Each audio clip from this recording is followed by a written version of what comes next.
Fala pessoal, tudo bem? Estamos aqui em mais um episódio do nosso podcast Café e Propósito, agora com café, né, gente?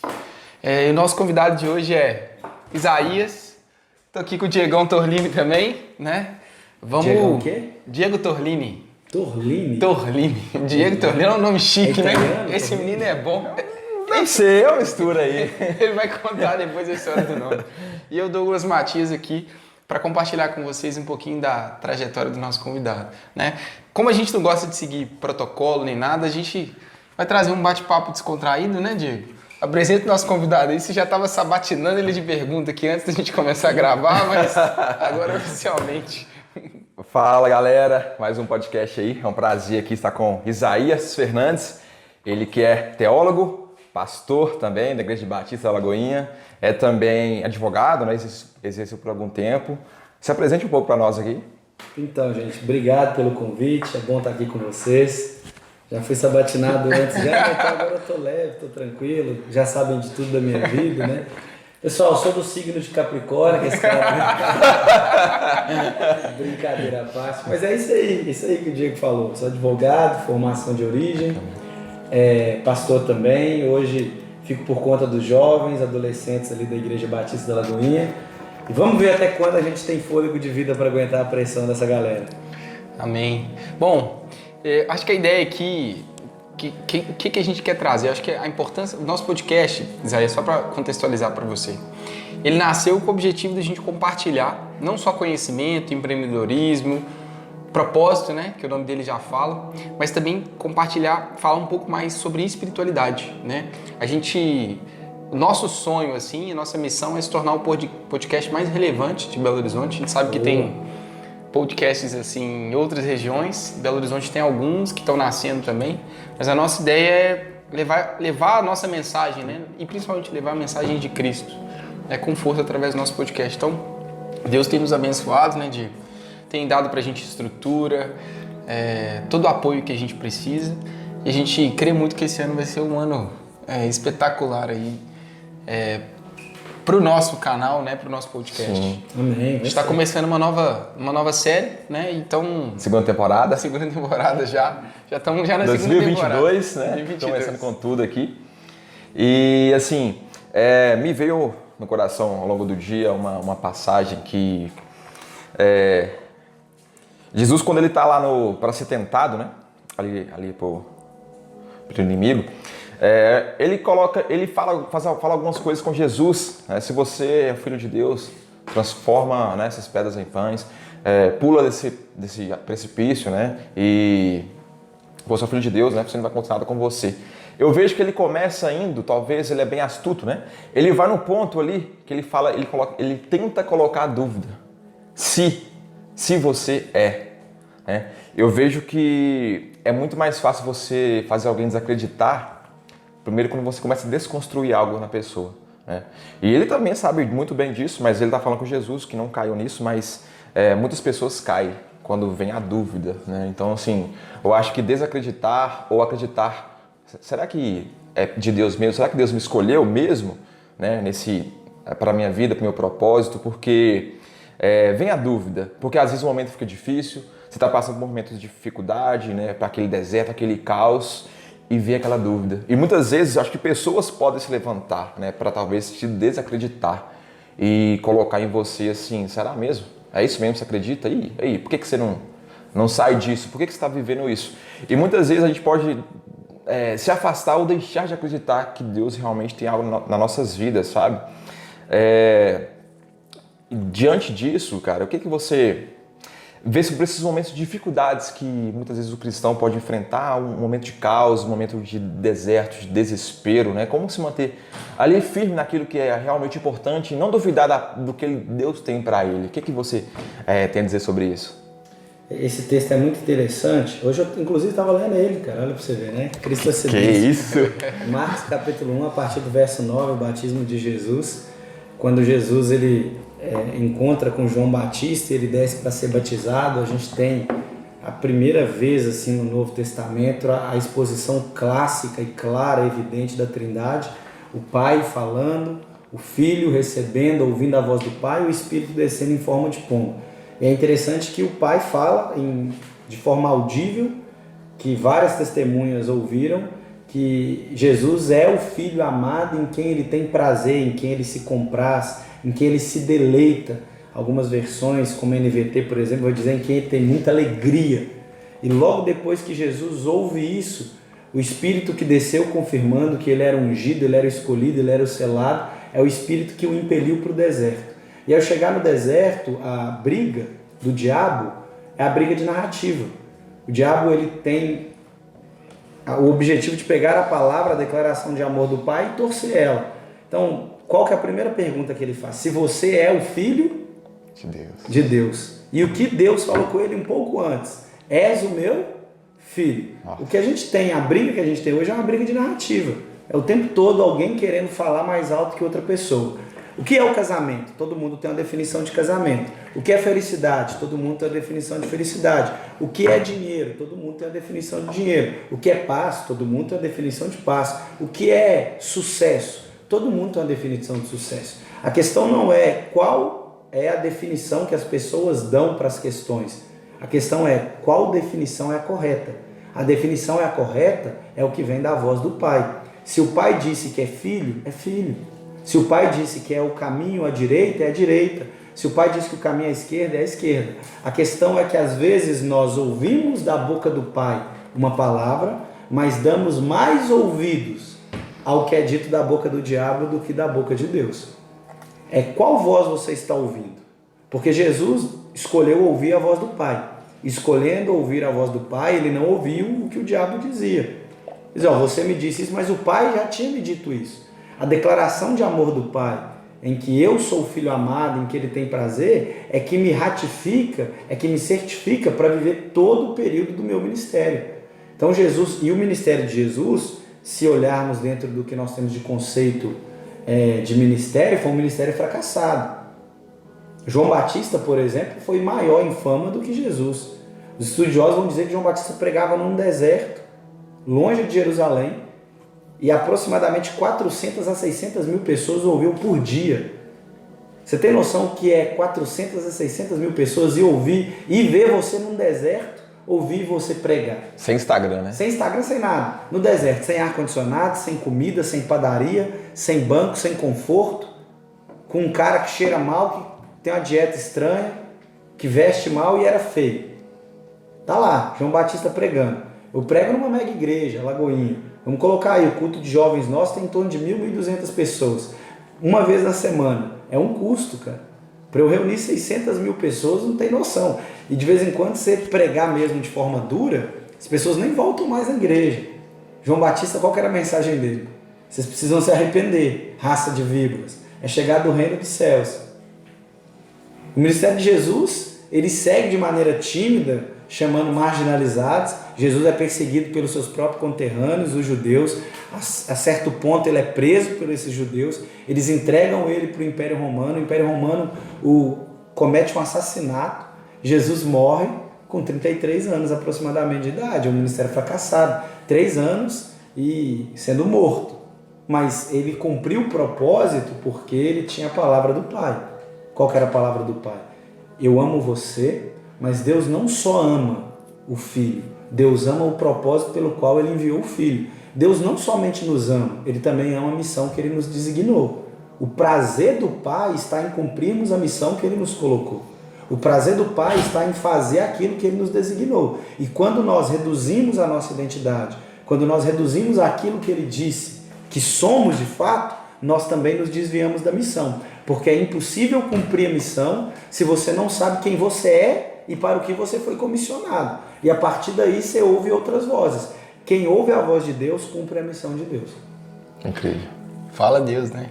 Eu acho que hoje é incrível.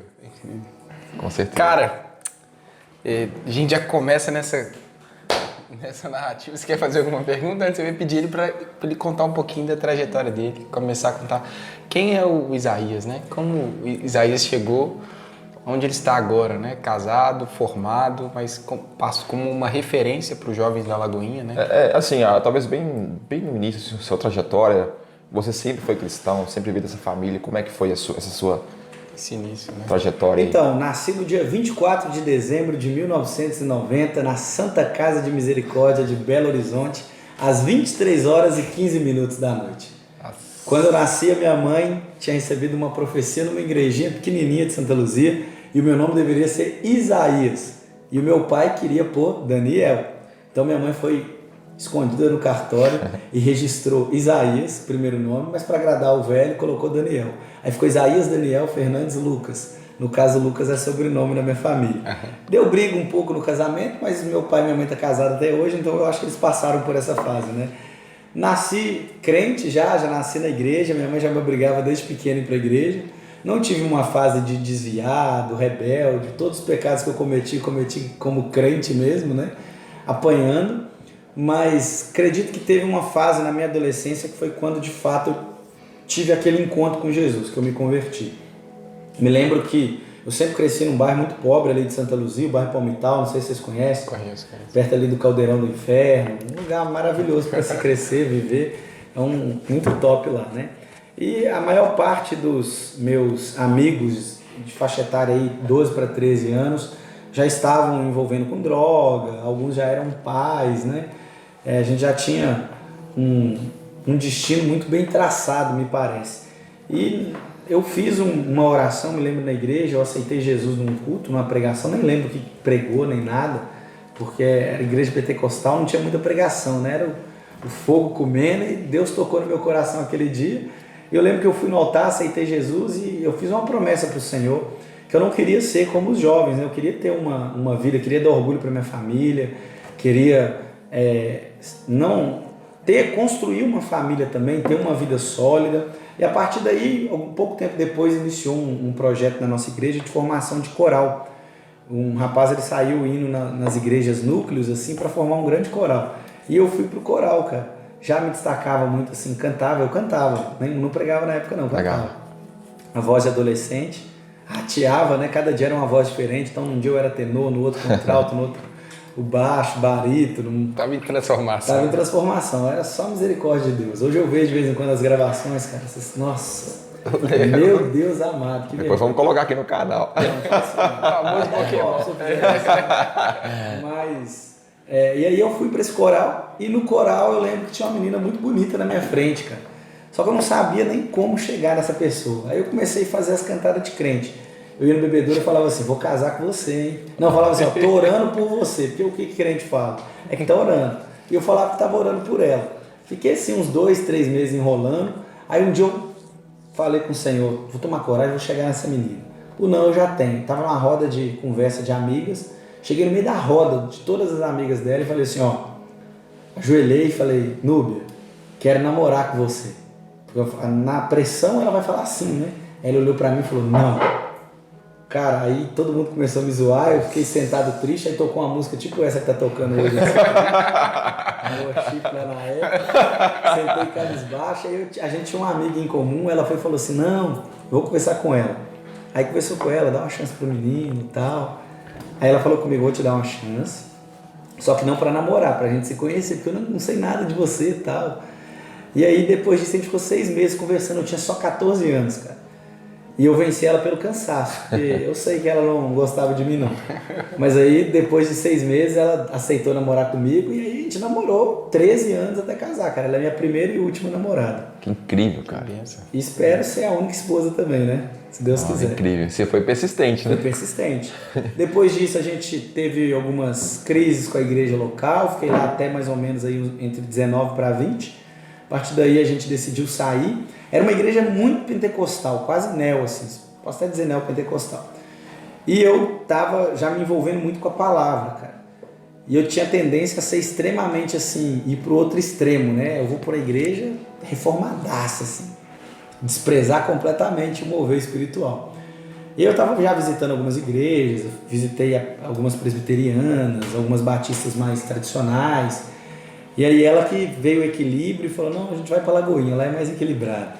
E aí começamos a ir na Lagoinha, só que eu estava muito ferido, eu não queria envolver com nada, né? Eu não vou envolver com nada. Ouvir, né? Lá eu vou ficar aí, eu fiquei tá? 6 meses assim, sem fazer nada. Até que um dia num culto Cristo Vivo, era o pastor Vinícius lá que estava pregando, ele pregou sobre Efésios capítulo 2, sobre a igreja de Éfeso, cara. Eu não esqueço. E aí um dia ele apontou como se fosse na nossa direção assim e falou: você foi ferido na igreja, foi machucado na igreja e está sentado nesse banco aqui dizendo: eu não vou fazer mais nada. Você precisa voltar para o seu primeiro amor. Aquilo ali foi como uma flecha no meu coração. Comecei a chorar, ela chorando, nós dois chorando, abraçando, chorando. E aí decidimos a partir dali começar a envolver. E aí foi bem automático assim, né? Entramos no GC, depois de entrar no GC, rapidinho peguei a liderança do GC também, aí multiplicou, virei supervisor, aí virei superintendente, aí depois fui ordenado a pastor, aí fui auxiliar num culto, e aí eu hoje estou nos jovens lá. Aí um resumo do resumo, assim, né? E você sempre caminhando juntos, né? Desde o início. Legal. Não, eu não lembro como que era a vida sem a minha esposa. Legal. Cara, incrível isso, viu? Assim, ver um relacionamento assim, né? Porque assim, foi o primeiro relacionamento que vocês teve, bem na adolescência, bem imatura ali ainda, né? Mas já sabia o que queria, que era a Núbia, né? Eu não sabia muito se era isso mesmo, não. Ela tinha mais convicção que eu. Não, mas incrível, cara. Cara, durante essa trajetória, vamos falar assim, você tá com 31 anos, né? Você falou? Isso, tô com 31. 31 anos. Hoje, né? Isso. Dependendo do dia que for ao UAU, posso ter 32. Em maio que você falou? Que você vai começar? Então, tá vendo? Faz Olha em só, dezembro, peguei pra ver no flagra. Assim, 24 de não dezembro. anota as coisas, entendeu? É difícil demais. Ele tá perguntando aqui, eu tô gosto só... de fazer pergunta. Cara, eu sou como João Batista. Eu preparo o caminho pra Jesus. Nasci um dia antes de Jesus. 23 horas e 15 minutos. Isso. A mãe dele recebeu a Preparando o caminho. Cara, e te perguntar, assim, nessa trajetória toda ali dos... Vamos falar assim, você cresceu num lar cristão. Sim. E durante a sua trajetória, assim, teve algum momento que você teve um confronto com Deus? Assim, você falar, cara, não dá mais, ou tipo, não vou por aqui, não é isso que eu quero, Deus... Várias vezes, cara. Já tentei desviar 1 milhão de vezes, mas não dá certo, não. Eu lembro uma vez que eu fui numa boate... E Você tava namorando nessa época? Eu tava namorando, foi numa festa de um trabalho meu. Pode contar? Pode contar. Vai ao ar isso aí. Pode contar. E a boate chamava Na Sala. Eu tava nesse processo de troca de igreja. E foi festa do meu serviço. E eu lembro, cara, que foi um festão, cara, um negócio top da balada, assim, sabe? Bebida, tudo. E aí o pessoal lá, aquela festaiada toda. E eu fiquei assim, conversando com Deus, né? Falou assim, eu vou desviar, vou virar doidar a vida assim, entendeu? Eu vou beber, eu vou fazer isso mesmo, é isso que eu quero pra minha vida e tal. E aí lá, sentado no sofá, vendo a galera bebendo, o pessoal se pegando, tal, aquele trem todo. E aí, de repente, senta um amigo meu completamente bêbado, cara. Completamente bêbado. Aí ele me abraça e fala assim, Isaías, cara, essa vida é vazia, cara. Isso aqui não é pra gente, não. A gente precisa de Jesus. Falei, cara, eu tô numa festa da empresa, numa boate, o cara tá falando de Jesus pra mim. Não dá nem pra desviar, cara. Não dá nem pra desviar, mano. E ele falou, cara, eu sei que você tem essa conexão com Deus. E ele nada, não, cristão não, cara. Não é cristão, não. Olha ele só. É um dos mais loucos que eu vejo na minha vida. Ele falou, eu sei que você tem essa conexão com Deus, ora por mim, cara, ora por mim, eu quero voltar pra Jesus. Essa vida de bebida não dá, entendeu? A gente fica vazio, chorando, cara, chorando. Eu falei, cara, não dá pra não ser crente, tá vendo? Acho que naquele instante, você realmente tem aquele... Se lembra de quem você é, né? Pô, tem que cumprir meu papel aqui, velho. Eu querendo desviar na balada aqui, tem que voltar a cumprir meu papel. Não, tem uma história muito interessante, cara. Eu entrei pra faculdade, do curso de Direito, e eu não queria falar pra ninguém que eu era crente, né? Ainda mais, cara, eu tava, assim, passando por um momento de muitos questionamentos da minha fé, consolidando muita coisa. E o curso de Direito, principalmente as primeiras matérias, cara, que é a base do Estado, como que funciona o Estado, a base do direito, os direitos humanos, filosofia do direito. Então entra muito em choque assim, com a cosmovisão cristã, né? Então, poxa, era aquele universo muito novo e eu estava muito admirado, os professores, era muita gente inteligente, aquele universo acadêmico, e sempre me encantou muito o conhecimento. E eu lembro, falei, cara, eu não vou falar para ninguém que eu sou crente, vou ficar discreto e tal. E tinha uma aluna que ela conversando comigo, em algum momento eu deixei escapar que eu era cristão e tal. Até então ficou nessa conversa. E aí eu lembro um dia um professor, cara, chegou na sala e ele começou, assim, a falar mal, assim, explicitamente de igreja. Aí ele começou a atacar mesmo. atacar Jesus e tal, e eu quietinho, cara, falei, não vou falar nada. Aí essa menina foi e levantou, pastor, ó, professor, o senhor não pode falar mal das igrejas e falar mal de Jesus, o senhor tem que respeitar os evangélicos. E o Isaías que está ali, ele é crente, ele vai responder o senhor. Fala para ele, Isaías. Fala para ele porque ele tem que falar mal. E foi embora, saiu da sala e deixou a bronca comigo. Então todo mundo olhou para mim, cara. A galera nem sabia, né? Nem sabia ninguém, cara. Aí nesse dia eu levantei, eu falei, na força do ódio. Eu defendi Jesus com ódio dela. E se eu te falar que hoje essa pessoa é a ovelha minha nos jovens da igreja. Na hora que eu vi ela na igreja, eu falei, cara, não acredito que essa miserável está aqui. Mas ela é bênção do Senhor demais. Só me fez pagar mamícula lá na escola, né? Mas olha só. E aí você debateu com o professor? Aí eu tive que conversar com o professor. Não, professor, que não sei o que lá, tal. Ele me pôs pra fora de sala. Ah, é? Geralmente Aí depois bem disso, democrático, né? Bem democrático. Aí depois disso a gente teve uma rusguinha. Ele era um professor de teoria geral do Estado. Passou na matéria? Passei na matéria a duras penas, mas passei. Entendi. Caso tomei pau por conta de frequência, porque ele não deixava eu assistir a aula dele. Ó, doideira. Loucura, cara, loucura. Te perguntar, quando que você teve certeza, assim, que você tinha uma vocação pastoral? Você recebeu, como é que eu vou falar? Sei lá, profecia, você sentiu então, no seu eu já coração? tive várias profecias, mas eu sou muito assim, eu vim de um contexto que a galera abusava muito com questão profética, sabe? Então tinha muita profetada. Então eu nunca guardei muito profecia no coração, não. Falei, cara, se for de Deus vai acontecer, independente se eu creio ou não. Porque quem sou eu para dizer o que vai acontecer na minha vida ou não? Se é de Deus, tá tudo certo. Então eu não procurei. Se virar, você quer ser pastor? Isaías, o que você quer? Eu quero ser pastor. Não, eu não procurava. Mas as minhas aptidões naturais eram de um pastor, cara. Eu sou um cara que tem muita facilidade para aprender questões bíblicas. Eu consigo... Cara, às vezes eu leio algo num livro, gravei, nunca mais esqueço aquilo. Eu preparo o sermão com muita facilidade. Eu tenho facilidade de ter a sabedoria para aconselhar já desde muito tempo, muito novo. Às vezes eu sentava com gente casada, velha, e eu namorando ainda, cara. Não, me dá um conselho aí, eu dava conselho. Então, já desde muito novo eu tinha isso, sabe? Legal. E as pessoas também já viam isso de maneira natural. Então sempre me procuravam para conselho, sempre me procuravam para ouvir uma palavra, sempre me procuravam para tirar dúvidas a respeito da Bíblia. Então já era muito natural, já acontecia. Então era uma consequência. Eu fugia um pouco, primeiro porque eu caminhei durante um tempo com a questão pastoral, era muito ferido, né? Com alguns pastores, e aí eu fugia, né? Falei, cara, não quero pastor. Assumir essa responsabilidade, né? E minha mãe até hoje ela tem um enorme preconceito com pastor, assim, para ela, por exemplo, pastor que vive da obra é ladrão. Ela tem muito, sendo crente, ela ainda tem muita dificuldade. Então eu não queria trazer confusão e discussão pro meu lar. Falei, cara, como é que eu vou ser pastor um dia, trabalhar em tempo integral para a igreja e arrumar briga com a minha mãe? Tá doido, eu vou fazer isso não, então não vai ter. E além disso, a minha esposa também não apoiava, então eu falei, então tá tudo certo. E se minha mãe não concorda, minha esposa não apoia, É de trabalhar, Deus, então é de Deus. E eu lembro quando surgiu a oportunidade de eu ser ordenado a pastor, uma das exigências, né, olha que arrogância, né, uma das exigências que eu fiz foi que eu não queria ser integral, eu queria ser pastor voluntário. E tá tudo certo, a igreja aceitou, fui ordenado. E quando foi em 2020, meados de 2020 ali, o pastor Flavinho me chamou, falou, Isaías, a gente quer você em tempo integral. E aí eu casado, já não tinha tanto vínculo com a minha mãe, e falei, a minha opinião da minha mãe agora não entra em casa da minha esposa, mas como a minha esposa não quer, então tá tudo certo. Falei, Flavinho, minha esposa não é muito a favor não, então acho que vai ser um não. E aí a gente indo trabalhar, eu falei, amor, preciso conversar, o pastor Flavinho fez uma proposta para ir trabalhar em tempo integral na igreja e tal.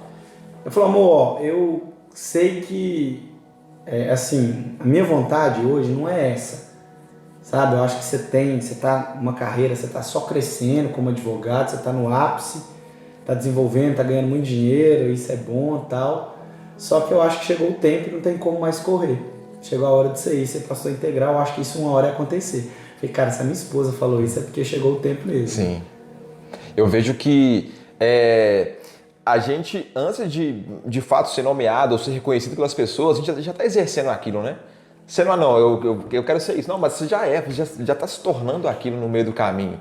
as pessoas só se reconhecem, pô, cara, você já é isso, você só não se deu conta. Eu brinco, né, com o pessoal da igreja, que fala, pastor ele não é ordenado, pastor ele é reconhecido.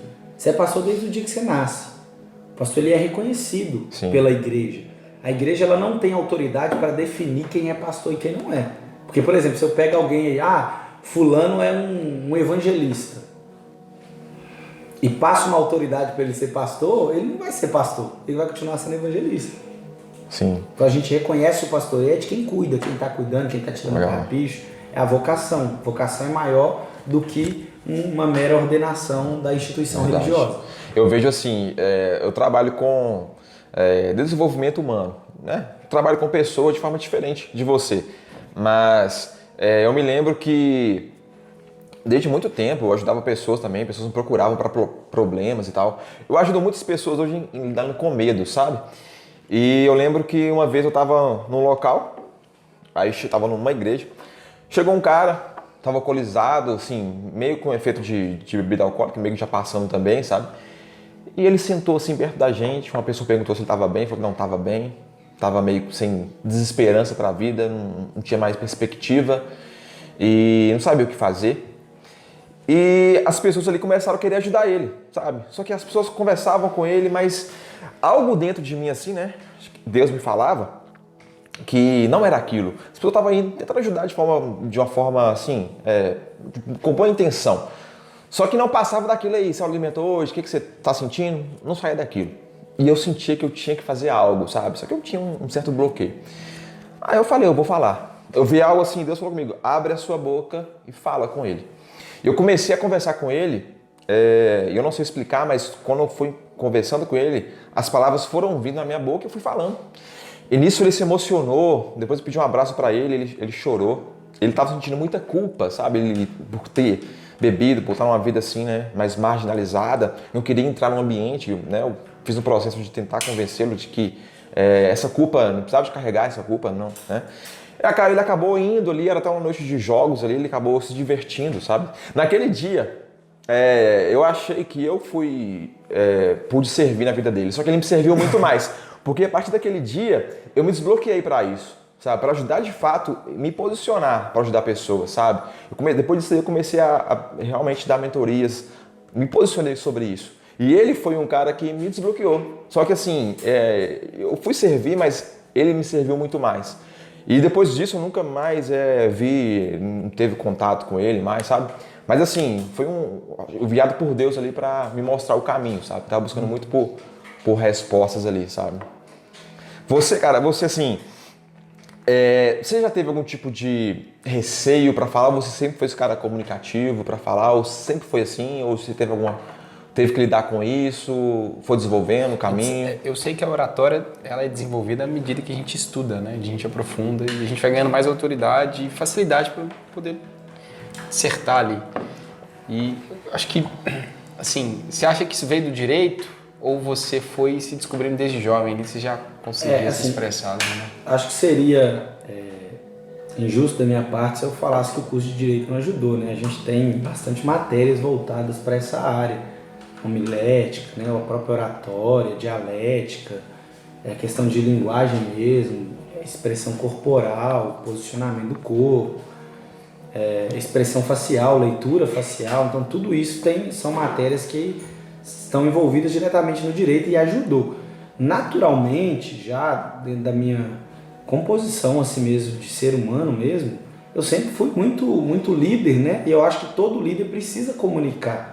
Porque senão ele não é um líder, né? O líder é o facilitador da dificuldade do diálogo, é ele que traduz o sentimento, é ele quem captura os ruídos da comunicação e quem traduz aquilo para que ganhe signo, ganhe significado e tal. Então desde pequeno eu sempre fui o capitão do time, eu sempre era o que chamava, o que ia de casa em casa chamando para brincar. Na igreja eu sempre era, né? O que liderava. Jogava bem futebol? Jogava bem? Não, nada. E era o capitão, então o cara era líder mesmo. Era o que agregava, né? Eu era o agregador. Que motivava a galera. Isso, tanto pro bem quanto pro mal, tanto para as coisas boas quanto para as coisas ruins. Mas na igreja também eu sempre acabava assim, juntava alguma coisa, eu era a pessoa que estava ali para juntar, de influência. Então naturalmente eu sempre puxei para o diálogo. Mas hoje, quando eu vejo, por exemplo, eu percebi algumas ministrações minhas antigas, algumas coisas assim de 15 anos atrás, na minha época da adolescência, eu percebi que eu ganhei um vocabulário muito maior hoje, eu tenho um arcabouço para poder conversar de palavras muito maior, sim, questão da voz, entonação, a forma como eu falo. Então, já era sim um comunicador, mas o direito aperfeiçoou com a questão da técnica, o que melhorou sensivelmente, porque senão seria insuportável me ouvir da forma como eu falava, né? Comecei a te acompanhar uns 4 anos atrás, tive uma 3 diferença. anos. Eu vejo muita diferença, é nítida a diferença que foi. E além disso também eu tô migrando, migrando de faixa etária de idade, né? Pô, eu tava saindo 5 anos atrás, tava com o quê? 26. Então você tá saindo de jovem agora adulto, homem formado, né? Um casamento, então sim, muita coisa muda. Tem quanto tempo você casou? Tem... Vamos ver se ele é bom de... O cara sai justa, né? Vai tomar bomba agora, se você errar. Ô, Núbia, não é culpa minha não. Se ele aparecer com o olho roxo aí, você já sabe o que é. Você é bom com datas assim? Mais ou menos. Né? Ele é bom na história ali, né? Ele é mais com palavras. Cara, eu te perguntar assim, que eu acho que é importante também, que dá um norte para quem está começando na jornada. Se você fosse aconselhar como pastor hoje de jovens, né, que acho que é o público que traz assim essa nova geração que a igreja, né, tá começando a formar, o que você acha, assim, aí tava pensando em fazer uma pergunta aqui, vou mudar completamente. Bom, a gente está vendo o mundo de hoje, né, como ele tem caminhado. Na sua visão como líder de jovens e tudo mais, como que a igreja pode se posicionar e o que ela deve fazer para, de certa forma, alcançar essa nova geração? Né? Eu acho que você está à frente desse movimento, eu queria entender um pouco mais. Cara, a gente está fazendo um discipulado com os pastores e com os líderes de jovens também. Tem feito isso a nível global, com todos os líderes de jovens da Lagoinha a nível mundo, né? Uhum. A gente tem aí mais de 600 líderes de jovens, cara. Líderes de adolescentes também, 430 líderes de adolescentes. A gente tem feito um trabalho em cima de um livro do Mark Dever, 9 marcas de uma igreja saudável, e o outro livro, Comunidade Cativante. E ele fala, o cerne, né, o ponto principal de convergência do livro, é algo muito interessante. Hoje, se você for em qualquer livraria cristã, e até mesmo as que não são cristãs, você vai encontrar um alto número de livros, manuais, né, de como você ter sucesso com a igreja. Essas perguntas são perguntas de capa de livro. Como cativar o jovem. Isso. E às vezes... Tinha uns cursos assim. Você tem cursos, 9 passos para isso, 12 aulas, você alcança em apenas 12 aulas o que eu demorei 40 anos, é chave para destravar não sei o que, isso tem muita coisa, cara. E às vezes a gente fica preocupado demais, né? E aí, o que vai ser? Mas, cara, a igreja é muito simples. Sabe o que sustenta a igreja? Do começo até o final da caminhada? Chama evangelho, cara. O jovem de hoje precisa do evangelho. Assim como o jovem de 1000 anos atrás é o evangelho, assim como o jovem daqui 1000 anos para frente é o evangelho. Não tem outra estratégia. Se eu trouxer esse jovem por entretenimento, eu vou ter que usar o entretenimento o resto da jornada para manter ele. Se eu trouxer esse jovem por alguma beleza, eu vou ter que manter essa mesma beleza o resto da jornada para manter ele. Agora, se o evangelho trouxer essa pessoa é transformada pelo evangelho e ela vai permanecer na jornada pelo evangelho. E não é pelo meu poder, não é pela minha retórica, não é por nada que eu faço. É o evangelho de Deus. Em Efésios capítulo 2, Paulo ele vai começar dizendo assim, vocês estavam mortos em seus delitos e pecados, ao qual vocês viviam segundo o curso da vida de vocês outrora, sendo dominados pelos príncipes da potestade do ar. A realidade do crente, de cada indivíduo, é uma realidade de morte no pecado. Aí no versículo 8, versículo 9, descendo um pouco, avançando, ele vai dizer, mas Deus, aí ele coloca mas. Mas está entre vírgulas e está trazendo uma contraposição do ponto anterior. Se anteriormente eu estava morto, ele enfatiza a morte, mas agora ele aponta para algo superior, mas a mudança de caminho. Mas Deus, em sua infinita graça, em sua bondade, em sua misericórdia, nos deu vida juntamente com Cristo. Se a minha realidade era de morte, pelo Evangelho, Deus nos deu vida em Cristo. Pela graça sois salvos. Isso não vem de vós, é dom de Deus, não por obras para que ninguém se glorie. Então, quem nos salva? Quem te salva é a igreja? Não. Quem te salva é o batismo? Não. Quem te salva é a Santa Ceia? Não. Quem te salva é o dízimo? Não. Quem te salva é um GC? Não. Quem te salva é Cristo. Você é salvo por Jesus. Só que o Evangelho ele não serve só para salvação. Paulo prossegue dizendo, versículo 14 e 15, que Cristo, por meio da cruz, quebrou o muro da inimizade. E o que tinha uma separação, que separava povos, judeus e gregos, agora ele transforma pessoas que são etimologicamente diferentes, que estão em contexto cultural diferente, que têm genealogia diferente, em um só povo e diz assim: vocês são uma nova família, novos homens formados a partir de Cristo. A igreja, o que sustenta a igreja é o evangelho que salva, mas o evangelho que forma uma comunidade. O problema é que às vezes nós invertemos. Nós colocamos o evangelho para salvar, só que precisamos de mais alguma coisa para manter. Grupo de mulheres divorciadas. Aí as mulheres divorciadas ficam no grupo dela e os relacionamentos são pautados nos grupos de convivência. Grupos de homens que torcem para o Atlético, grupos de homens que torcem para o Cruzeiro. E aí nós mantemos os relacionamentos pelos núcleos de convivência. Mas isso o mundo faz. As amizades do mundo, elas são amizades de grupos de afinidade. Na igreja, as amizades, os núcleos de convivência precisam ser amizades milagrosas, sobrenaturais. São pessoas improváveis que não estariam ali e não seriam amigos e não teriam capacidade de dialogar, não teriam capacidade de se conhecer se não fosse pelo Evangelho de Deus. Nós nos conhecemos através do Evangelho. É exatamente o que eu estou fazendo aqui.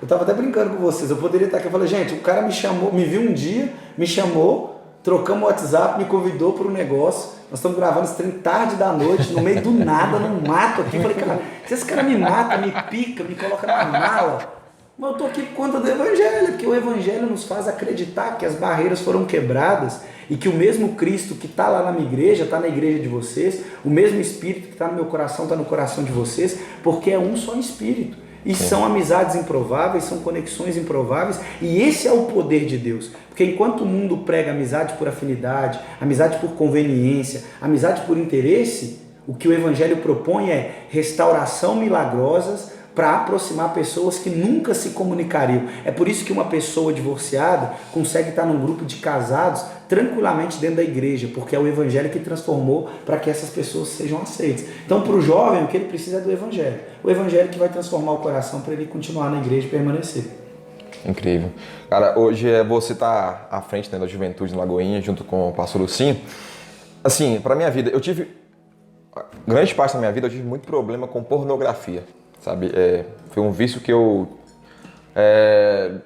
tive que lidar por muito tempo, até de fato conseguir vencer, sabe? E assim, foi uma libertação quando eu consegui. Hoje não sinto falta nenhuma, posso falar de boa, assim, não sinto nada mais, fui liberto. O que você vê hoje? Qual que é talvez o maior problema que o jovem hoje enfrenta? Então, o jovem enfrenta porque ele é burro, né? Eu recebi, essa frase é do Davi Lago. O jovem tem problema porque o jovem é burro. O jovem tem muita força, mas não tem inteligência, não. A questão é o seguinte, a gente conhece pouco Deus, cara. A gente conhece pouco Deus. Nós comparamos Deus como se fosse um ser humano, como a gente. Quando você entende quem Deus é, o pecado passa a assustar, cara. O pecado passa a nos dar repulsa, o pecado passa a nos dar nojo. E quando você percebe o que o pecado faz em você, então eu vou trazer algumas coisas aqui sem espiritualizar, tá? Sem espiritualizar, só trazendo dados científicos, por exemplo, da pornografia. Nós vivemos numa geração, eu transicionei entre gerações. Meu primeiro contato com a pornografia, adivinha onde que foi? Na igreja? Não, fui no monte orar, cara. Eu ajoelhei, tava orando, na hora que eu abri o olho tinha uma revista pornô escondida num matinho assim, onde que eu tava orando no monte. Foi meu primeiro contato com a pornografia. No monte. Então, na minha época assim, de adolescência, para eu ter contato com filme pornô, era muito difícil porque era videocassete. Então tinha aquela salinha isolada na videolocadora. Então, por exemplo, minha pornografia era uma pornografia um pouco soft. Era revista da Avon, da Natura, que tinha as mulheres lá de roupa íntima, né? Era isso. E para você ter acesso a revista pornográfica, ou você tinha que se passar por um maior de idade para comprar numa banca ou roubar. Entendeu? Então acaba que na escola tinha alguns contatos. Com o advento do celular, cara, qualquer pessoa tem acesso à pornografia na palma da mão. Então eu já peguei, quando eu tive meu primeiro celular, eu já estava num estágio avançado de namoro, preparando para o casamento. Eu lembro que a última vez que eu tive assim, um contato direto com a pornografia foi pouco antes do meu casamento. Eu lembro que eu sentei com o meu pastor para conversar, o Hudson, está em Osasco, beijo para ele. E aí ele falou uma palavra comigo que eu não esqueço. Ele falou assim: Isaías, você precisa virar homem, cara, você é um moleque. Vira homem.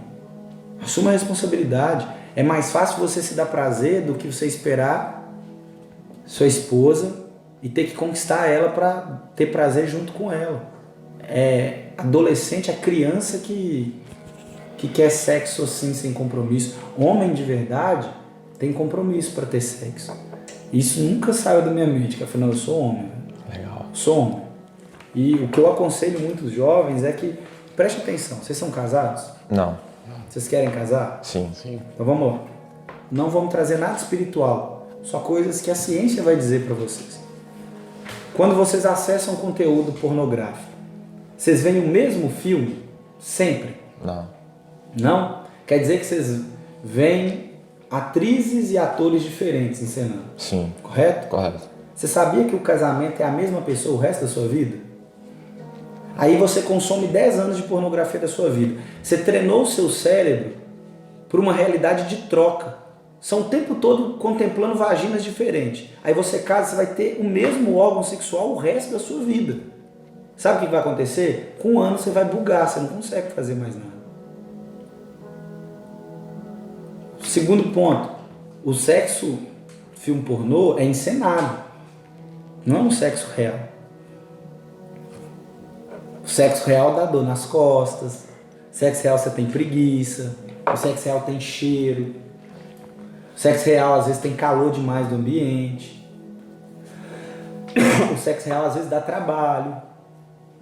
Só que aí se você treina a sua mente por uma facilidade, quando você vai para um casamento que você tem que chegar junto, que você vai ter que investir, que você vai ter que ter trabalho, que às vezes não vai estar com cheiro agradável, que às vezes não está na posição que é bom para você, mas que é legal para outra pessoa, você não vai fazer, cara. Você vai ter preguiça, porque você treinou seu cérebro para algo que é fácil. E o terceiro ponto é que no sexo, você vê o filme completo, você vai acelerando para as partes que você mais gosta. Não vê completo. Porque um filme tem 40 minutos, 50 minutos. Você vê 40, 50 minutos de filme pornô? Não. 5, 6 minutos no máximo. A sua mente é para autogratificação o tempo todo. E aí você está treinando num sexo a dois, um sexo prostituto, que é só você que tem prazer. Você se preocupa com o seu prazer, seu organismo. Entendeu que é só você que tem que ter prazer. E aí você não dá prazer a outra pessoa. Como que mantém um casamento desse jeito? Como que você vem com a mentalidade de pornografia para dentro de um casamento? Não tem como. É um casamento fadado ao fracasso. Porque você treinou o seu cérebro para um mercado de consumo. Você vai ter que readaptar ele para o mercado de fidelidade.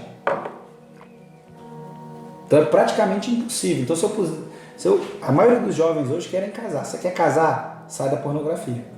Porque senão você não aguenta um casamento.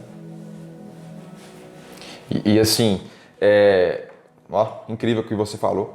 Eu falo muito sobre vícios também, sabe? Sobre hábitos. Eu estudo muito sobre isso, ajudo muitas pessoas sobre isso. Eu falo sobre 3 estágios. Um que é o processo. Um hábito, né? Um vício é um hábito, a pornografia é um hábito, ela tem um processo. Primeiro ela vem um gatilho. Vem um gatilho ali, depende do momento, de onde você pratica isso, a pornografia, né? Masturbação. Talvez no banheiro, talvez no seu quarto, talvez você viu alguma coisa, algum som, alguma imagem e dá aquele gatilho, aquela vontade. Você pode mudar o hábito, assim, começando pelo processo. Você elimina esses processos de gatilho que vai disparar na sua mente. E tem o ambiente também, que é você se libertar desse ambiente que vai proporcionar isso, sabe? Você passar para um outro ambiente que não vai despertar esses gatilhos em você. E tem um terceiro ponto, que é o que você falou, que é a identidade. A melhor forma de você mudar um comportamento, mudar um hábito, mudar um vício é mudar a sua identidade. É entender que agora você faz parte de uma outra identidade, não mais aquela. Sabe? Uma pessoa ela pode lutar contra a balança a vida toda. Ah, eu quero emagrecer. Pode ser uma meta. Eu quero emagrecer 10 quilos. Ela consegue, então não consegue. Mas consegue, depois volta tudo. Ou ela pode se tornar, agora eu sou um atleta. Começa a correr, começa a preparar para correr um triatlon. Mudou a identidade. Eu sou algo, eu sou um atleta. Foi o que você disse, né? Eu sou homem. Eu acho que entrou muito forte isso em você. Não, eu sou homem. Então, assim, eu não sou moleque mais. Eu acho que isso ficou muito forte, trabalhando mais essa parte mais, talvez, neurológica em você, né? De comportamental. Isso ficou muito claro, né? Eu sou homem. Assim, pra mim, a pornografia, eu só consegui mudar e virar isso quando eu entendi que o sexo é uma necessidade fisiológica, que você deve ter o momento certo, ter a hora certa para você fazer com a pessoa certa. Só que eu associava a masturbação ao sexo, sabe? A pornografia ao sexo. Eu falei, peraí, mas não é a mesma coisa. É só um desejo que eu tenho, que eu estou associando a algo errado. Cara, foi incrível que eu mudei assim. Eu falei, pô, não é a mesma coisa. E parece que assim, mudou de uma forma muito poderosa na minha mente, por mais que venha, né? Porque a gente é humano, vem o desejo, né? Assim. Mas eu não associo mais a pornografia. Não me dá mais o desejo de consumir pornografia ou de me masturbar, porque eu entendi que são coisas completamente diferentes. E é só o que você falou, é uma válvula de escape, é um prazer imediato, né? Então, assim, dentro de um É fácil, não custa nada. Não custa nada, não tem que conquistar, não tem um preço. O problema é que ele é artificial, cara. O problema é artificial. E aí a gente tem isso é muito sério. Eu tava lendo um trabalho, um TCC de inclusive uma psiquiatra da UFMG, que ela fala que a questão do sexo artificial, né, provocado pela masturbação e consumo de pornografia, plastifica os seus estímulos cerebrais, cara. E você perde o que o sexo real gera, que é o contentamento. Então, nós estamos vivendo um tempo das pessoas que elas não se contentam mais com relação sexual. Sim. Porque o cérebro plastificou. Ele está tão superficializado, tão saturado das imagens que são entregues, que o sexo não vai satisfazer. Vai ficar numa busca desenfreada. Sim. Então, estudando os casais passados... Falar que a sociedade hoje ela está impulsionando demais essa sexualidade, né? Os casais passados, por exemplo, transavam uma vez por semana e estava tudo bem. A gente tem pessoas que transam com parceiros, às vezes 3, 4 vezes no dia com parceiro diferente, que é uma coisa absurda. Um animal não faz isso, o comportamento não é... Um animal livre, nos seus instintos mais primitivos, não faz isso. Então nós estamos sem controle porque plastificamos, dopamos o nosso organismo com falso sexo. Sim. Quer mandar lá? Cara, forte. Eu ia perguntar, não estou escutando a discussão aí, eu fui casado, Isaías. Até para essa desconstrução, eu sempre fui um cara assim, como é que eu vou falar? Eu era do mundão, mas no mundão nunca tive problema com bebida, eu tive uma ausência paternal, né? Então sempre sonhei em ter... A gente aproveita o podcast para fazer uma mesa de... O Márcio Michele, você conhece? Não conheço. Ele fala mesa de conselho, né? E aí eu fui num curso dele e tal, um cara que eu acompanho por ele ser cristão e tudo mais. Ele tava falando sobre isso, mesa de conselho. E assim, eu fui casar, eu tive a ausência do meu pai foi embora quando eu tinha 5 anos de idade, e aí depois eu encontrei com ele mais tarde e tal. Então sempre tive um desejo desenfreado de ter família. Aí casei, casei em condições assim, vamos falar assim, hoje eu tenho um filho, meu filho se chama Daniel, foi fruto desse casamento e tudo mais. Eu acho que é o maior presente que eu tenho, mas meu casamento não se sustentou, eu não estava pronto para casar. Hoje, depois de 2 anos de terapia, muita reflexão, me aproximei de Jesus, né, e tal, voltei para a igreja depois desse processo e tal. Hoje eu vejo com muita maturidade que eu não tinha sabedoria para poder conduzir uma família, né? Não como hoje, eu tinha condições financeiras, mas eu não tinha sabedoria, né? Porque eu comecei a trabalhar cedo e tudo mais. Eu tive problema com pornografia na juventude e adolescência, depois que eu casei você sai um pouco disso, né? Só que eu sempre fui um cara muito mulherengo, né? Eu tive essa fase mulherenga até eu casar, depois que eu casei eu separei, parece que existe um Douglas antes e depois, né? Que o pós, né, o trauma, ele te marca tanto que você se transforma, sabe? Então hoje eu vejo E depois da paternidade também. Vocês têm filhos? Não, né? Não. Quando você tiver, você vai ver o quanto que é mágico, cara. Seu mundo... Acho que eu tava compartilhando aqui com os meninos, sempre compartilho nos podcasts. É como se Deus, ele fosse o canal de Deus pra mim, sabe? A forma como Deus se relaciona com a gente, sabe? É como a gente se relaciona com o nosso filho. E aí eu ia te fazer uma pergunta que é o seguinte. Hoje por ter casado, né, eu tenho a possibilidade de recomeçar nesse sentido? Eu posso casar na igreja, eu posso reconstruir a minha família. Na verdade, eu sinto hoje que eu não tive a oportunidade de fato ter, sabe? Viver esse tempo com Deus. Porque, pra mim, foi difícil superar o término porque casamento pra mim era pra vida toda, sabe? E hoje é difícil. Hoje eu já namoro com uma pessoa incrível, né? Eu sempre falo dela, Ló. Beijo, amor. Incrível. Só que é difícil pra mim me enxergar casando de novo, sabe? E, pô, não é a pessoa que eu tenho do lado, não é nada. Tá uma coisa dentro de mim, assim, sabe? Que eu falo, poxa, viver isso tudo de novo, né? Por mais que hoje esteja em outras condições, outra maturidade.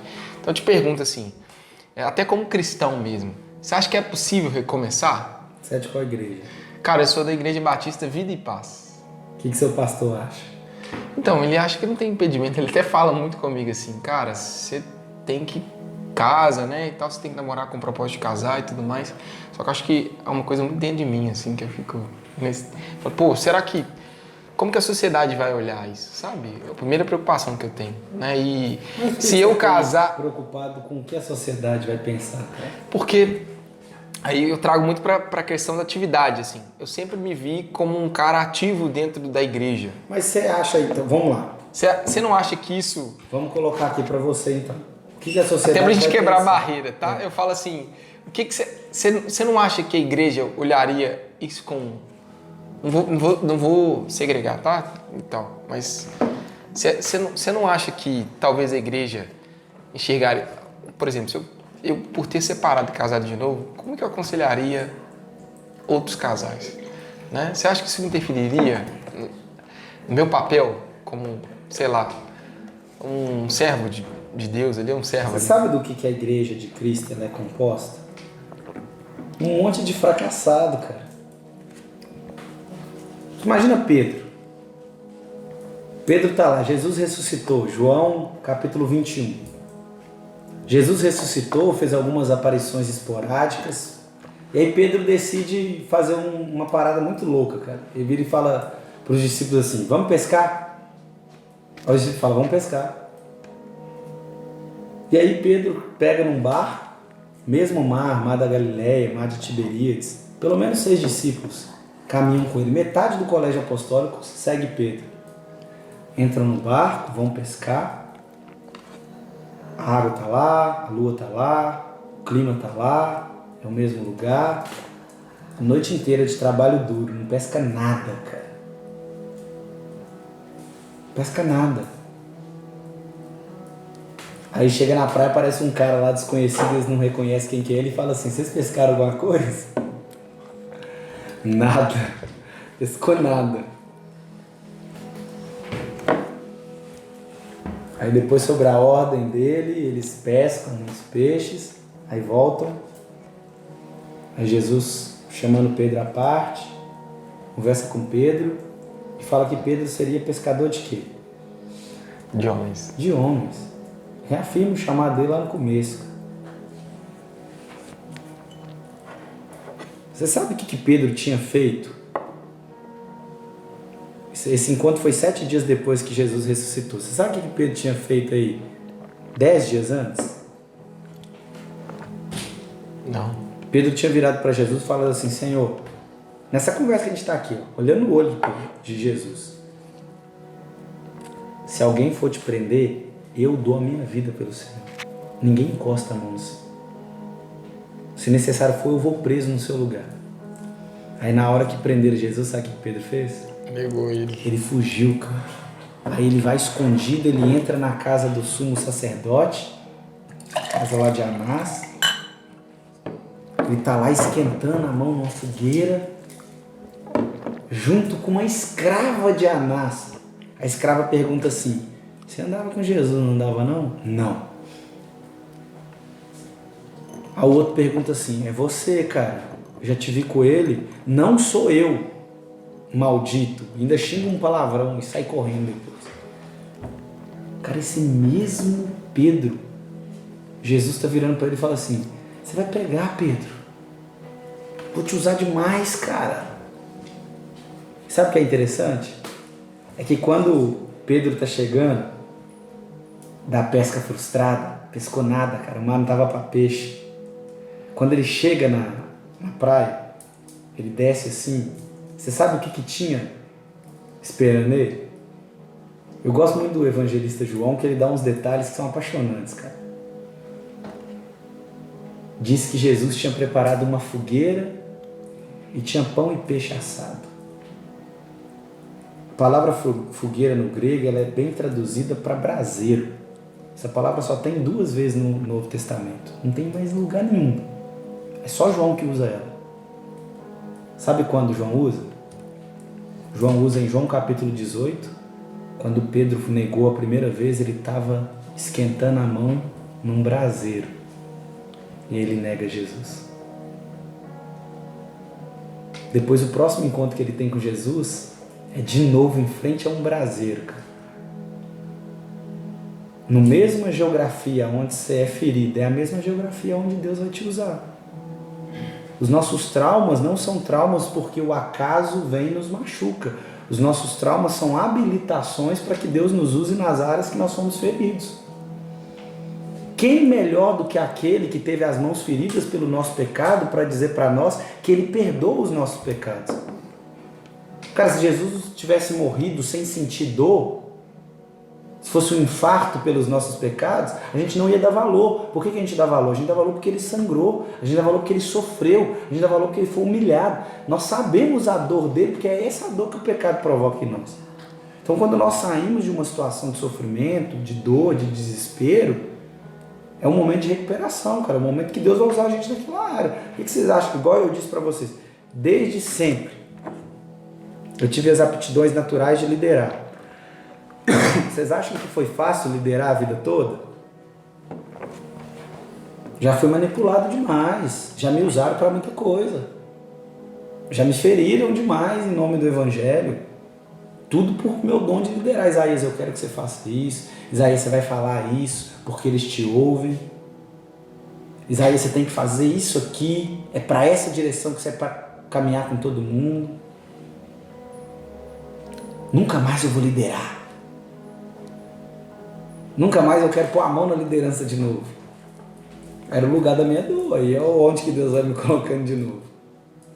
Na geografia da sua dor é a geografia da cura. É por isso que é onde abunda o pecado, superabunda a graça de Deus. É por isso que onde tem dor, tem bálsamo para curar. É onde você foi ferido, é onde Deus vai te usar para sarar outras pessoas. Amém.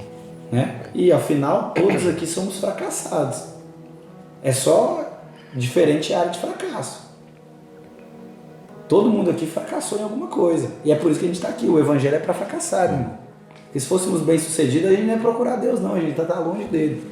É porque reconhecemos que somos fracassados que a gente está aqui. E isso é a graça, cara.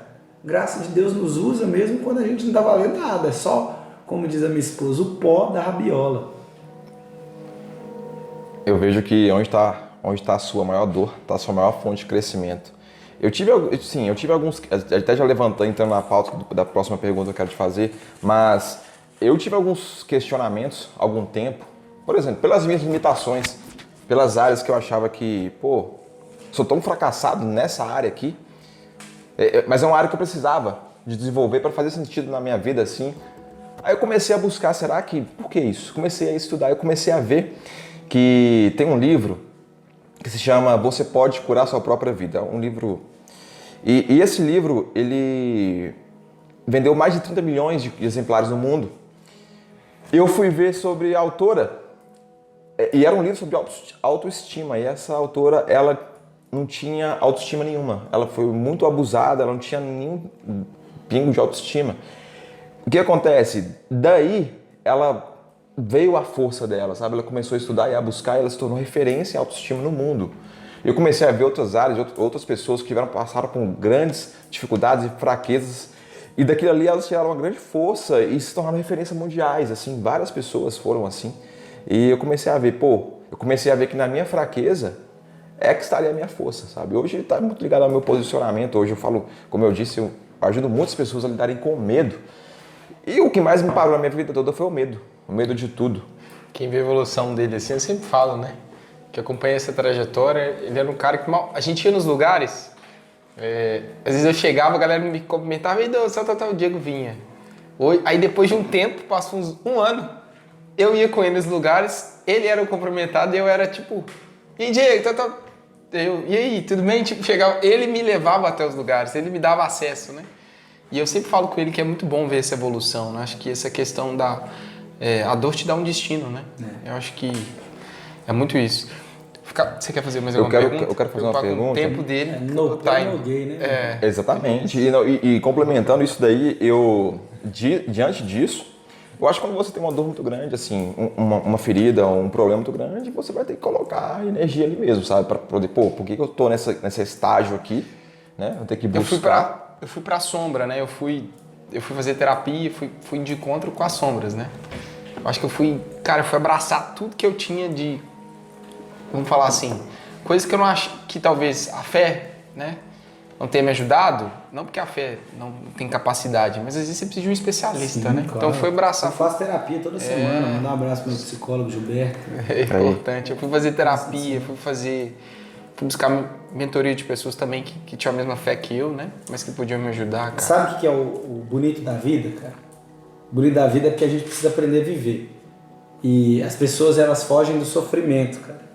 Só que aqueles que são crentes, cristãos, cara, deixa eu te falar, a gente segue um cara que...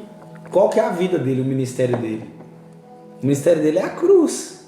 O símbolo master da fé cristã, por muitos anos, se você estudar como é que se formou a fé cristã, né, dentro dos primeiros séculos, um dos primeiros símbolos era o peixe.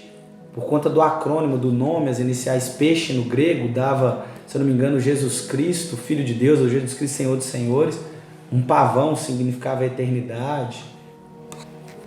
Né? Você tinha, às vezes, o arco-íris por conta de Noé. Todos eram símbolos que foram, de alguma forma, indicados para a fé cristã. Só que por que ficou a cruz? Porque a cruz é o centro da palavra, cara. A fé, a vida, no geral, é o sofrimento.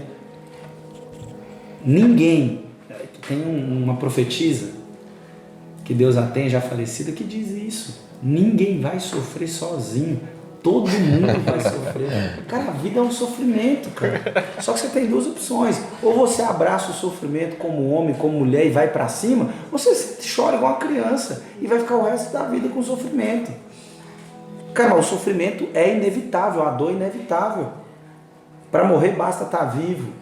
Para adoecer basta ter saúde. A vida é um eterno caos, a existência é um eterno caos. Cara, se a gente não estiver preparado para os dias ruins, a gente não aguenta a vida. Então, ou uma pessoa ela é forte porque aprendeu a lidar com o sofrimento, ou uma pessoa é fraca porque quer viver a vida inteiramente de momentos bons. E a vida não é estável, a vida é isso aqui, ó. Sim. Ó, quinta-feira passada eu tava bem, cara. Aí deu na sexta, uma garganta ruim, gripei, febre, tomando remédio, quase morrendo. E homem com gripe, você sabe que é um problema sério. É quase um parto. O Senhor quase me levou. Foi uma luta contra a morte. Face a face, eu e a morte, olhando olhos.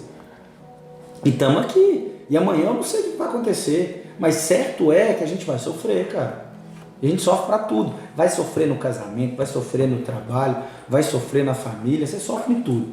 Agora, a questão é como nós vamos lidar com o sofrimento. Sabe como você vai lidar com o sofrimento? Paulo vai trazer esse conceito para a gente. Em Filipenses ele vai dizer que, olha só, Jesus não considerou o fato de ser igual a Deus algo ao qual deveria se apegar. Mas ele se esvaziou de si mesmo. O Deus que se esvazia e se transforma em homem. A palavra esvaziar é kenosis, cara, de vazio. O Deus que habita em luz inacessível se humilhou a tal ponto de se tornar um homem de dores e não um homem qualquer, um homem que morreu a nossa morte, não uma morte qualquer, a morte de cruz. Aí sabe o que agora ele nos convida? Se alguém quiser vir após mim, negue-se a si mesmo. Sabe a kenosis que ele fez? 100% bom. Aquele que não conheceu o pecado se fez pecado por nós, se transformou o pecado por nós. Ele fez uma kenosis no grego, ele esvaziou de si e se encheu de uma porcaria. Agora ele vai dizer para nós, faça uma kenose inverso. Se esvazie de você. Se esvazie das suas fraquezas, dos seus medos, das suas limitações, dos seus pecados e se encha de quem eu sou. E aí por isso que Paulo vai dizer, já não sou eu quem vivo, é Cristo quem vive em mim. Nós não temos mais vida, a vida que nós temos, nós vivemos pelo Filho de Deus. A nossa vida é a vida de Cristo, cara. É por isso que não é o meu medo mais, é por isso que eu já não sofro por mim mesmo mais, é por isso que eu não tenho medo da opinião alheia mais, é por isso que eu não fico o tempo todo buscando aprovação, porque eu já tenho a aprovação do Pai, Cristo em mim, eu me esvaziei de mim, cara. Eu neguei minha própria vida, eu neguei minha própria vontade, acabou. O Isaías não existe mais, o Isaías morreu no batismo, agora é Jesus, cara. Agora você olha para mim, você tem que ver Jesus. Agora minha fala é Jesus. Agora a minha atitude é de Cristo. Porque eu tive uma kenosis. E eu esvaziei do Isaías frágil e agora eu sou uma nova criatura, cara. Agora eu sou alguém em Cristo. E é por isso que a gente anda sem medo. É por isso que a gente não anda pautado no que o William Bonner vai dizer no Jornal Nacional. É por isso que eu não ando pautado em quem é o presidente da República. É por isso que eu não ando pautado com medo de primeira, segunda, terceira, quarta, quinta guerra mundial. O que eu ando pautado é a realidade de quem eu sou em Jesus Cristo. Sou filho de Deus e acabou, cara. O mundo pode estar se explodindo, é isso que eu sou. Incrível. Martin Luther King ele tem uma passagem, uma ocasião que perguntaram para ele qual legado, né, que ele queria deixar, se ele queria que o nome dele permanecesse após a morte. Ele fala, eu não vivo por um legado, por mim, né? Eu não quero que o meu nome prevaleça, eu quero que uma causa seja lembrada, seja reconhecida. E você vê que foi um cara que dedicou a vida a uma causa. E o nome dele não foi esquecido. Eu tenho um feriado nos Estados Unidos por causa do nome dele. Mas assim, porque ele não viveu por ele viveu por uma causa, né? Eu acho que é isso, né?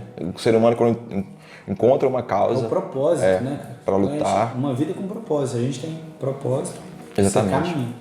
Eu tenho mais duas perguntas para fazer para encerrar. Teve que liberar o Isaías, né? A esposa dele também.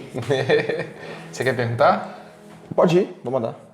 Cara, seguinte, primeiro, para fechar assim, qual conselho você daria para quem quer começar a se envolver na igreja, né? Assim, iniciar uma jornada na igreja. Qual é esse caminho, né? Por exemplo, Lagoinha, né? Lagoinha transformou nossa vida, assim, né? A gente tem ela como referência, mas...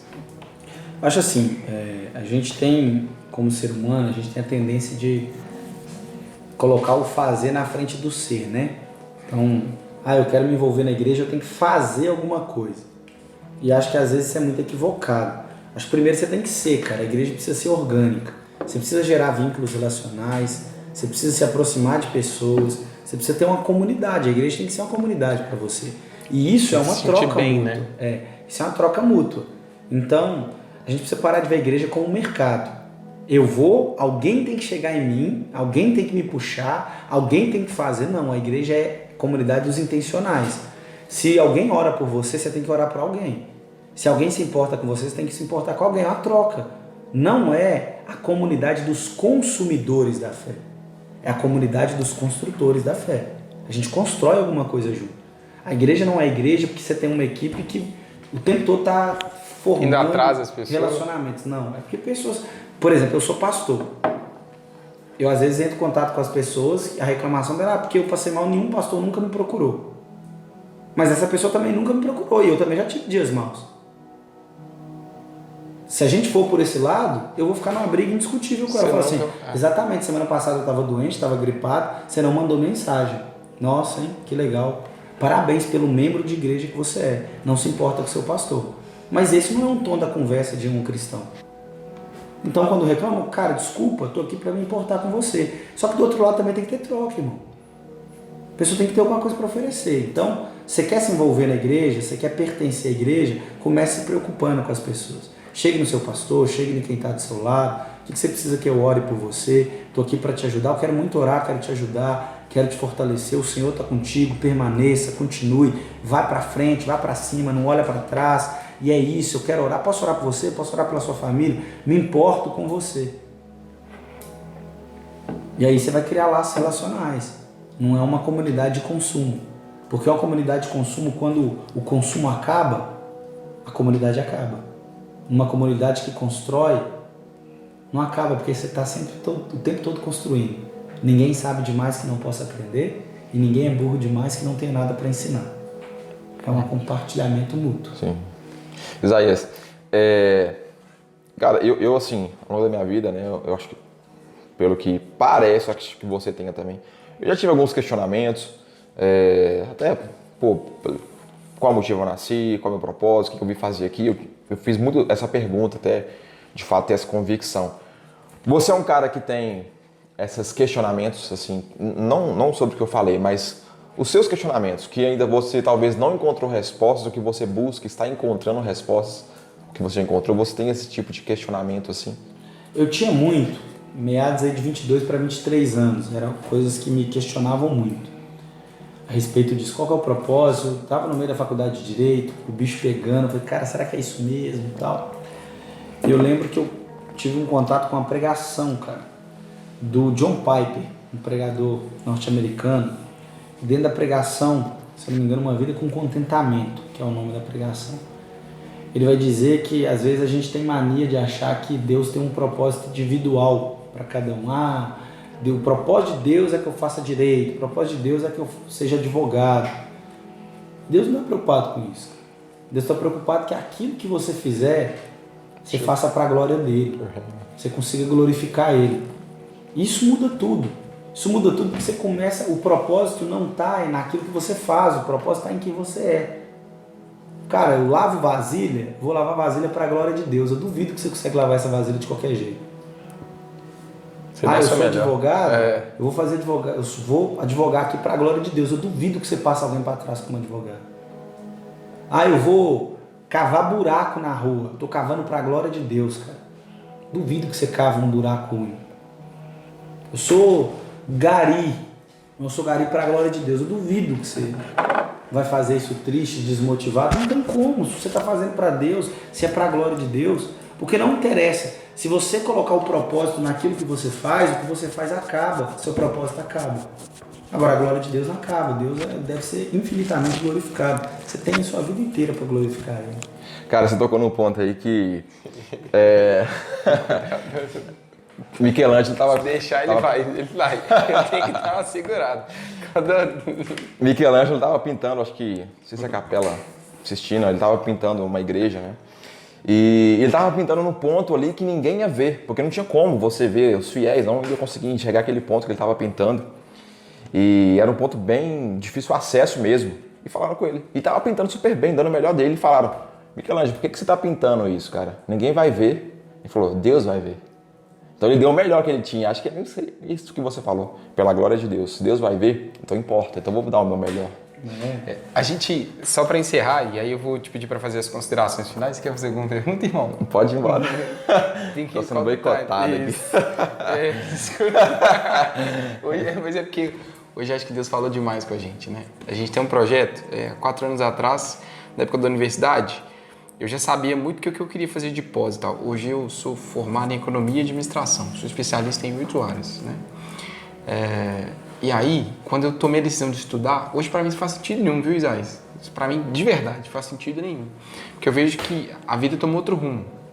Mas eu lembro que eu comecei com um projeto que chama-se Next Up, até o pai do podcast, né? E a ideia era a gente levar conhecimento para jovens e tudo mais, tal. E aí de um tempo pra cá, já tem 4 anos, e ano passado a gente teve a oportunidade de fazer um evento, né? A gente fez uma imersão de final de semana, a gente chama de Next Camp. E aí a gente falou de desenvolvimento pessoal, a gente falou uma série de coisas, só que a gente, olha que engraçado, na hora de sair a gente esperou, o ônibus, a van já estava cheia, estava esperando uma pessoa. O que eu podia fazer? Eu podia liberar a van e deixar essa pessoa ir comigo no carro, tinha espaço para ela. Só que eu esperei essa última pessoa chegar para a gente fazer oração de abertura para a van sair. E na hora de ir embora também, a gente orou também para finalizar, né? E aí o mais engraçado foi que no final a gente pegou, aí chegou uma pessoa e falou assim que, cara, vocês têm que parar de orar, porque isso aqui tá virando um culto. E aí, no meu coração, eu falei, cara, então a nossa missão está sendo cumprida, sabe? Tipo, o que a gente sonhou, planejou, arquitetou, que é levar a mensagem, tá fazendo sentido, sabe? E eu fui mais longe. Eu acho que se a gente orou 2 vezes e foi muito, é sinal que a gente tem que fazer mais. Mais, exatamente. Foi pouco. Exatamente. Trazer agora o pessoal da banda pra tocar também. Isso. Manda o copo pra entregar a revelação. Exatamente. Aí vira um culto. Isaías, para te liberar, né? Em nome de Jesus, né, Diego? Isaías, considerações finais, é uma mensagem que você queira deixar, uma palavra, né? Eu não sei. Né? O que você sentiu do seu coração? Cara, foi uma bênção estar aqui com vocês. Obrigado pelo convite, pela confiança. Sei que vocês não chamam qualquer pangaré para falar aqui, né? Então, é uma bênção mesmo estar aqui, poder compartilhar. Acho que vocês estão de parabéns pela iniciativa. A gente precisa de mais canais de comunicação assim que vão falar abertamente, falar de coisas positivas, né? Não é só as pessoas estão é engraçado, cara, como que o podcast tem um alcance tão grande, porque as pessoas estão carentes de ouvir coisas boas, cara. E às vezes emprestam seus ouvidos para ouvir tantas porcarias. E aí é aquela questão, vocês têm propósito naquilo que vocês estão fazendo, é café com propósito. Então que continue com muito café, que Deus não tire o café aqui de vocês. Amém. E que continue com muito propósito. E qual que é o propósito? Cara, leva a glória de Deus em tudo que for fazer, tá tudo certo. Se for dessa forma, não tem como dar errado, cara. E Deus vai levar ao alcance de vocês aonde Ele quer levar vocês. Então só fecha o olho, põe engrena a marcha e deixa o carro descer a ribanceira. Vai chegar em algum lugar. Top. Amém. Minha consideração final, quer falar? Mas é final mesmo. Repetir a oração, Mas é final, gente, mas é final mesmo, essa eu já faço. Há pouco tempo Deus me lembrou do meu propósito, me lembrou disso tudo. E eu olhei para trás e eu pude ver quanto que eu queria ter algo como isso que a gente tem agora, essa oportunidade de poder servir as pessoas. E quando eu olhei para trás, e primeira vez que eu vi você na igreja lá, jamais pensei, sonhei que a gente teria esse momento aqui, né? E hoje para mim assim é a realização de um propósito, de um sonho, de uma convicção, de respostas, de tantas noites que foram difíceis, mas que Deus sempre sabe o que Ele está fazendo, o que Ele está conduzindo. Acredite, creia, né? Acho que o melhor vai acontecer. Se posicione, não espere sentir para se posicionar. Haja por decisão, não por condição. Se mova, vá adiante. Então, assim, essa é a mensagem que eu deixo. Eu agradeço ao Isaías, a esposa, a Núbia também. E é isso, tamo junto. É isso aí. Podemos orar? Podemos orar. Você ora por nós? Claro, ora sim. Sim. Pai, obrigado, Senhor. Obrigado por essa noite que foi tão especial. Obrigado por esse podcast. Pai, que ele alcance quem precisa ser alcançado. Pai, nós sabemos que nada na nossa vida é por acaso. Nós sabemos que o Senhor é um grande mestre de cerimônia que tem nos conduzido brilhantemente ao propósito que o Senhor tem para a nossa vida. Então, Pai, oramos para que esse podcast, Senhor Jesus, alcance pessoas que precisam ouvir as palavras que aqui foram ditas, Pai. Pessoas que precisam ser tocadas pelo Teu Espírito Santo, Pai. Oramos também por essa equipe que tem trabalhado para tudo isso aqui acontecer. Pai, que o Senhor os reanime, Pai. Se tem alguém desanimado, pensando em desistir, não os deixe desistir. Que o Senhor revigore as forças, a saúde. Que o Senhor dê estratégia, inteligência. Que o Senhor dê discernimento espiritual, Pai. Nós sabemos que o Senhor não usa ninguém que está parado, que todas as pessoas que o Senhor usou já estavam em movimento. Então, Pai, que esse podcast continue em movimento e que ele seja um marco dentro aí desse nicho, Pai, de propósito, fé cristã, de levar empreendedorismo, conscientização e fé a respeito das pessoas. Nós oramos e abençoamos a cada um nessa noite. Em nome do Pai, do Filho e do Espírito Santo de Deus. Amém, Jesus. Amém. Amém. Pessoal, obrigado. Curte, compartilha, né? Vamos levar a nossa mensagem, levar o nosso... Só mais uma coisa. Pode encerrar, pode encerrar. Valeu, gente. Tamo junto! Tamo junto.